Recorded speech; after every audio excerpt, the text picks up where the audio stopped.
بسم اللہ الرحمن الرحیم۔ السلام علیکم میری یوٹیوب فیملی، کیسے ہیں آپ؟ امید کرتی ہوں اپنے اپنے گھروں میں خوش باش ہوں گے، ہنستے بستے ہوں گے۔ اللہ تعالیٰ آپ لوگوں کو خوش باش رکھے، ہنستا بستا رکھے، اور اللہ تعالیٰ ہمارے ملک و قوم پہ بھی رحم فرمائے۔ بنانے لگی ہوں میں پلاؤ، بہت مزے کا کالی مرچ کے ساتھ پلاؤ بنانے لگی ہوں، بڑی الائچی کالی مرچ کے ساتھ، اور اتنا مزے کا پلاؤ بنا، دیگی پلاؤ۔ لیکن میں ریسپی نہیں شیئر کروں گی کیونکہ آج دل بہت پریشان، بہت اداس۔ آج ہم فلسطین کے ٹاپک پہ کچھ بات کریں گے، جو کہ بہت دل دوز ہے اور دل دہلا دینے والے واقعات ادھر ہو رہے ہیں۔ ہاسپٹلز پہ، خیموں پہ وہ بم گرا رہے ہیں۔ تو آج ہم جب سنڈے کا دن تھا، صبح اٹھے تو سوچا کہ آج بچے کہنے لگے ماما سنڈے اسپیشل تو کچھ بنائیں۔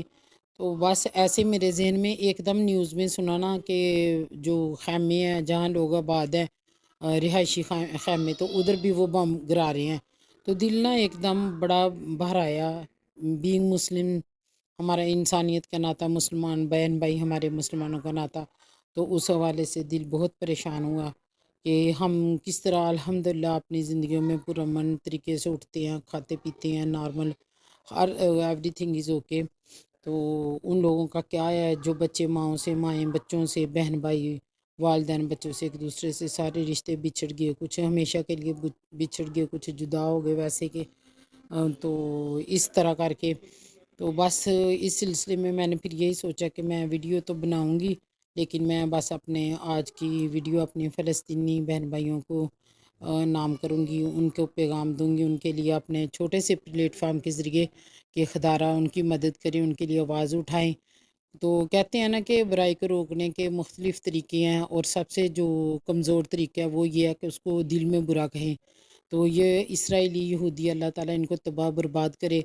تو جو مسلمانوں کے دشمن ہیں، تو ہم ان کو دل میں بد دعا دیں گے، بد دعا بھی نہیں دیں گے، بس مسلمانوں کی کامیابی اور فتح کے لیے دعا کریں گے، وہی ان کے لیے بد دعا ہے۔ تو اس طریقے سے پھر میں نے سوچا کہ گھر بیٹھ کے ہم خواتین ہاؤس وائف کیا کر سکتی ہیں، ہم تو گھر کے کام کریں اور اللہ تعالیٰ سے دعا کے لیے ہاتھ اٹھائیں کہ اللہ تعالیٰ ہمارے فلسطینی بہن بھائیوں کی مدد فرمائے، غیب سے مدد فرمائے، جس طرح غزوہ بدر میں مسلمانوں کی مدد فرمائی گئی تھی۔ 313 مسلمان تھے اور کفار کے مقابلے میں بہت کم تھے، اور اللہ تعالیٰ نے پھر بھی مسلمانوں کو فتح نصیب ہوئی تھی۔ تو یا اللہ اس فلسطین کا مسئلہ بھی مجھے کچھ ایسا ہی نظر آ رہا ہے، تو یا اللہ تو ہی ہمیں فتح نصیب فرما، تو سرخرو فرما، اسلام کا بول بالا رکھنا، مسلمانوں کو کامیاب کامران کر۔ اور اتنے دلدوز واقعہ ہو رہے ہیں کہ یہودی بھی جو اس انسانیت سوز جو وہ دشمن حملے کر رہا ہے، تو ان پہ روئے بغیر، آنسو بہائے بغیر نہیں رہ سکتے۔ تو کل ہی میں نے ایک دیکھا، ٹینس کی کوئی سپر سٹار تھے، ڈونو پلیئر تھی کسی، تو نان مسلم تھی، تو وہ اس نے جیتا، اپنا ٹورنامنٹ جیتا، تو اس میں اس کو فتح ہوئی، بہت اچھی فتح ہوئی۔ تو اس نے کہا کہ میں اپنی خوشی کا جشن کیسے مناؤں، فلسطین میں مسلمان بچے مارے جا رہے ہیں، شہید ہو رہے ہیں۔ تو اسی دوران اس کی آنکھوں سے آنسو، وہ باقاعدہ رونا شروع ہو گئی۔ تو میں نے کہا کہ اللہ تعالیٰ نے دل تو انسانوں کے ایک جیسے ہیں نا، انسانیت کے ناطے، لیکن یہی انسان اتنے دشمن، اتنے درندے، اتنے مسلمانوں پہ ظلم و ستم ڈھا رہے ہیں۔ یا اللہ ان کے دلوں میں بھی رحم فرما، ان کے دل بھی نرم کر دے مسلمانوں کے لیے۔ تو میں اسی دوران پھر میں بڑی پریشان، اور بڑی میں بس اپنے اس پلیٹ فارم سے یہی کروں گی کہ اپنے مسلمان بہن بھائیوں کے لیے ہم دعا کریں، جتنی کی دعائیں کر سکتے ہیں نا ہم کریں۔ اللہ تعالیٰ فلسطین کو کامیابی دے، وہاں کے مسلمانوں کو فتح نصیب ہو۔ اور پھر میں نے ایک نیوز دیکھی کہ ایک ڈاکٹر ہے، اور اس نے ٹریٹمنٹ چل رہا ہے ہاسپٹل میں، اور جب اپنی زخمی بچی کو دیکھتی ہے تو چیخیں مارتی ہے، دھاڑے مارتی ہوئی بھاگتی ہے۔ اوہو یا اللہ، کتنا مشکل ہوتا ہے یہ سب، اللہ سونا اتنی آزمائشوں سے، اتنی سختیوں سے بچائے۔ اور اللہ تعالیٰ ان عظیم مسلمان، میں کہتی ہوں بہت عظیم ہے، بہت عظیم ہے وہ لوگ جو اپنے پیاروں کو دفناتے جاتے ہیں اور آنسو بہاتے جاتے ہیں، اور ان کے دل کتنے بڑے ہیں، پہاڑ جتنے بڑے ہیں ان کے دل، ٹریٹمنٹ کرتے ہیں، اپنی ڈیوٹی سارے انجام دے رہے ہیں، اور اتنے بڑے بڑے دکھ اٹھائے ہوئے ہیں، ان کی نظروں کے سامنے ان کے اپنے پیارے جا رہے ہیں، ان کے بچے، ان کے دل کے ٹکڑے، جگر کے ٹکڑے جا رہے ہیں۔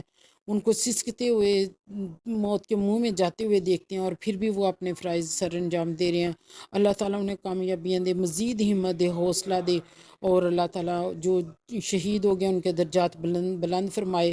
اور معصوم بچے شہید، ان کی ڈیڈ باڈیز دیکھ کے، لاشیں دیکھ کے ایسے لگتا ہے جیسے سوئے ہوئے ہیں، اتنے خوبصورت بچے، ایسے لگتا ہے جیسے سوئے ہیں اور ابھی اٹھ پڑیں گے، اور ہم ان کو دیکھ کے ہمارا دل دہل جاتا ہے۔ تو ذرا سوچو کہ اس کے والدین، ان کے بہن بھائی، ان کے دلوں پہ کیا بیتتی ہے، کیا کس طرح اللہ تعالیٰ ان کو بس صبر دے، اور اس آزمائش کی گھڑی میں انہیں کامیاب کامران کرے۔ بس ہم تو دعا ہی کر سکتے ہیں، اس سے زیادہ ہم کچھ نہیں کر سکتے۔ ہم ایک اٹامک پاور ہونے کے باوجود اپنے مسلمان بہن بھائیوں کے لیے کچھ نہیں کر سکتے۔ یہ کیسی فارن پالیسی مسلم ممالک کی ہے، یہ کیسی خارجہ پالیسی بنائی گئی ہے پاکستانی حکومت نے؟ یہ کیسے لوگ ہیں کہ ہم اتنے سپر پاور کو کمپیٹ کرتے ہوئے بھی اپنے آپ کو پیچھے پیچھے پیچھے دھکیلتے جا رہے ہیں، اور جس کا نتیجہ یہ ہے کہ خدا نہ کرے، اللہ نہ کرے، اللہ نہ کرے ہماری زندگیوں میں بھی ایسے دن آگے، تو ہمیں اس ایٹم بم بنانے کا کیا فائدہ ہے؟ اس ایٹمی ٹیکنالوجی کا کیا فائدہ ہوگا جب ہم نے اسے دشمنوں کے خلاف استعمال نہیں کرنا، ہم نے اس کا دشمنوں کے خلاف اس کو یوز نہیں کرنا؟ تو اللہ تعالیٰ بس ہمیں صبر و جمیل دے، ہم مسلمان بہن بھائیوں کو، اور بس دعا کریں کہ اللہ تعالیٰ ادھر فتح کے پرچم لہرائے جائیں، اور مسلم فلسطینی جو ہیں ان کو کامیابی نصیب ہو۔ اللہ تعالیٰ اپنے حفظ و مان میں رکھیں، ہمارے ملک پہ بھی رحم و کرم فرمائے، ہمارے بچوں کو، آنے والی نسلیں ایک محفوظ اور شاندار مستقبل لے کے گرو کریں، اور ایک محفوظ اور شاندار اپنے ملک میں انہیں سکونت نصیب ہو۔ اللہ تعالیٰ ہم سب کا حامی و ناصر۔ تو بس اللہ تعالیٰ فلسطینیوں کو کامیابی، فتح، کامرانی نصیب فرمائے، اور اپنی اپنی دعاؤں میں ان کو ہم سب یاد رکھیں۔ اللہ حافظ۔